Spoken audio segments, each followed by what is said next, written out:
السلام علیکم ویورز۔ ہم دعاؤں کے پورے ہونے پر یقین رکھنے کے بغیر دعاؤں کے اثرات کو دیکھ نہیں سکتے ہیں۔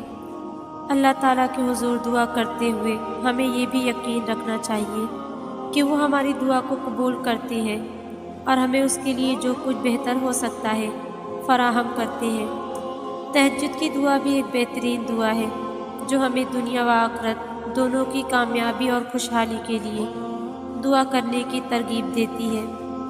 لہٰذا ہمیں اپنی دعاؤں پر یقین رکھنا چاہیے اور ان کو دل سے کرنا چاہیے۔ تہجد میں آپ کے اور اللہ کے درمیان کوئی تیسرا نہیں ہوتا۔ اس وقت کی گئی گفتگو، آنسوؤں سے بھری ہچکیاں، یہاں تک کہ جو دل میں بھی کہتے ہیں ہم وہ صرف اللہ سنتا ہے، تب دل کرتا ہے سر کبھی سجدے سے نہ اٹھے، عرش والے سے بس باتیں کرتے رہیں اور یقین کریں اللہ بہت پیار سے سب سنتا ہے اور جواب بھی دیتا ہے معجزوں کی صورت میں۔ اس لیے کہا جاتا ہے تہجد تو عشق کی نماز ہے، ایک بار بھی عشق قضا ہو جائے تو سکون نہیں ملتا کہیں بھی۔ اللہ جب ہمیں کچھ لوگوں سے دور کر دیتا ہے تو وہ کوئی ہمیں سزا نہیں دے رہا ہوتا بلکہ ہمیں بچاتا ہے۔ کچھ دروازے اور کچھ راستے ہمارے لیے ٹھیک نہیں ہوتے مگر ہم سمجھتے ہیں کہ اللہ نے اچھا نہیں کیا، لیکن کچھ وقت کے بعد جب ہمیں سمجھ آنے لگتی ہے تو ہم اللہ کا شکر بھی ادا کرتے ہیں کہ اس نے ہمیں بچا لیا وقت پہ ہی۔ اس لیے کہتے ہیں اللہ جو بھی کرتا ہے یا ہماری زندگی میں جو ہو رہا ہوتا ہے اس کے پیچھے کی مصلحت ہم کبھی نہیں سمجھ سکتے، اس لیے خاموشی سے صبر سے کام لے کر چلتے رہنا چاہیے۔ اللہ بہتر نہیں بہترین کرتا ہے۔ تہجد تو محبت کا ایک خوبصورت سفر ہے، تم بس چلتے جاؤ، اللہ راستے خود ہی ہموار کرتا جائے گا۔ جب تھک جاؤ تو ایک بار اللہ سے کہہ دینا، ساری تھکن خود ہی غائب ہو جائے گی۔ خاموشی سے کی گئی دعائیں بہت اثر رکھتی ہیں کیونکہ خاموشی ہی وہ آخری حد ہوتی ہے جب انسان کوئی شکوہ نہیں کرتا، صرف خاموشی سے صبر سے دل ہی دل میں اپنی ہر دعا کو اللہ کے سپرد کر کے خاموش ہو جاتا ہے۔ جب توکل کر لیا جاتا ہے تو نا امیدی کا تصور بھی نہیں آنا چاہیے۔ اللہ تو توکل کرنے والوں کی امیدوں کو کبھی ٹوٹنے نہیں دیتا۔ بن مانگے بہت کچھ ملتا ہے پر سب نہیں ملتا۔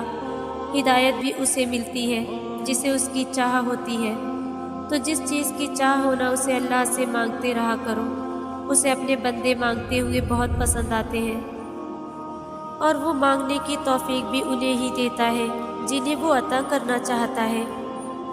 تم تہجد تک پہنچ جاؤ اور پھر بھی کہو دعائیں قبول نہیں ہو رہی تو یقین کرو کمی تمہارے مانگنے میں ہے، تمہارے یقین میں ہے، اس کے دینے میں کبھی کمی ہو ہی نہیں سکتی، کیونکہ تہجد کا ایک سجدہ تو قسمت بدل دیتا ہے۔ پھر تمہاری دعائیں کیسے نہ پوری ہوں؟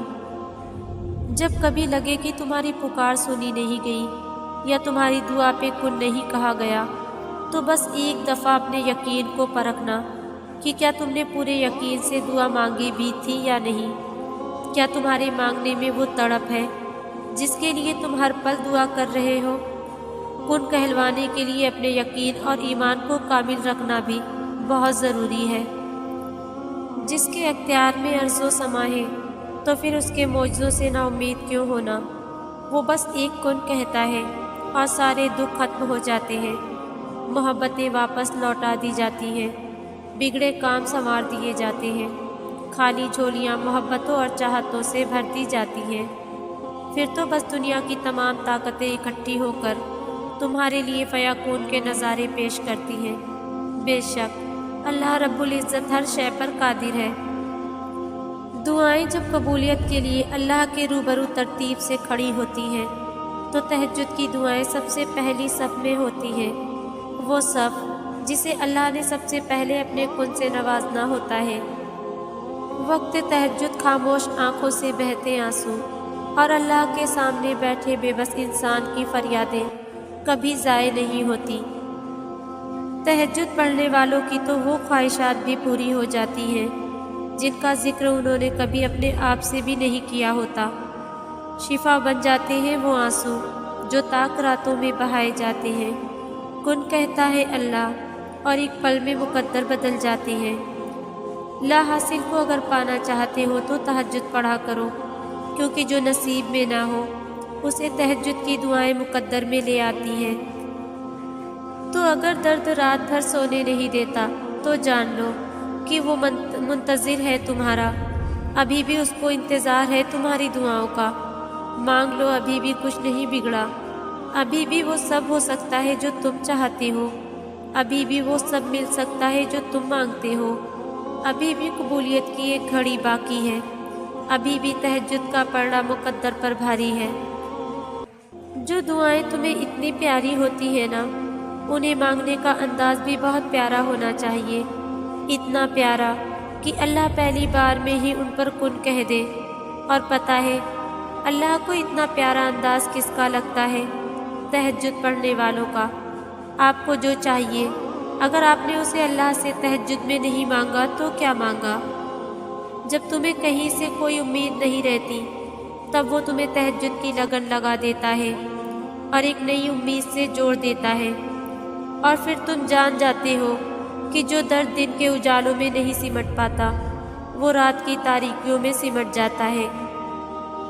اگر تمہارے نصیب میں بہتر ہوا تو تمہاری تہجد کی دعاؤں کی وجہ سے تمہیں وہ جلد حاصل ہو جائے گا جس کا تمہیں انتظار ہے، جس کے لیے تم روتے ہو، جس کے لیے تم راتوں کو اٹھ اٹھ کر دعائیں مانگتے ہو۔ جو کہانی تہجد تک پہنچ جاتی ہے پھر وہ کبھی ادھوری نہیں رہتی۔ چاہت سے نصیب تک کا جو فاصلہ ہے وہ بس ایک دعا ہے۔ تہجد میں بہنے والا ہر آنسو اللہ سے کن کہنے کی سفارش کرتا ہے۔ اگر تہجد میں کوئی خاص بات نہ ہوتی تو اللہ کیوں تہجد پڑھنے والوں کے لیے پہلے آسمان پر آتا، صرف یہ پوچھنے کے لیے کہ انہیں کیا چاہیے؟